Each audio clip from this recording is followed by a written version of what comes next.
هیواد قرباني برېښنا په اونۍ کې لمونږ هیواد قرباني.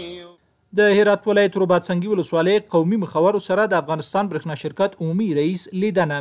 د افغانستان برېښنا شرکت عمومي اجرایي رئیس ډاکټر عبدالباري عمر خپل کاري دفتر کې د هرات ولایت رباطسنګي ولسوالۍ قومي مخورو سره د برېښنا ستونزو حل په موخه ولیدل او ټولو ته یې د همکارۍ ډاډ ورکړو.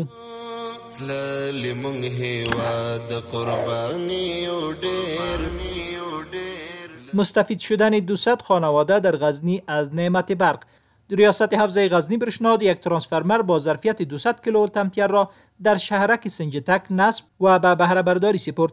این پروژه با هزینه 1.4 میلیون افغانی تکمیل شد و برای حدود 200 خانواده در این شهرک امکان دسترسی به برق را فراهم کرد.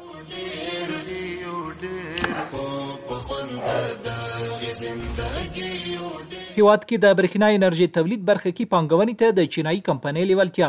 د افغانستان برېښنا شرکت سرپرست او د مالی چارو رئیس ښاغلي محمد رسول جواد او د اړوند څانګو مسؤلینو د چین هیواد هایپر پارټینرز کمپنۍ مسؤل ښاغلي عادل نوردون سره ولیدل او هیواد کې د برېښنا انرژي تولید برخو کې شته فرصتونو په اړه خبرې وکړي.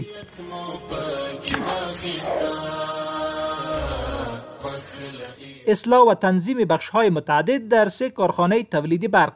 در کارخانه‌های تولید برق نقلو، سروبی و ماهیپر تحت نظر ریاست حوزه تولید برق بخش‌های مختلف با نوسازی تجهیزات اصلاح شده و برای بهره برداری بهتر از تولید برق آبی آماده شدند. هیواد کې د برېښنا ضایعاتو مخنیوي او سیستمونو پیاوړتیا لپاره د ترکی کمپنۍ پانګونې ته لیوالتیا.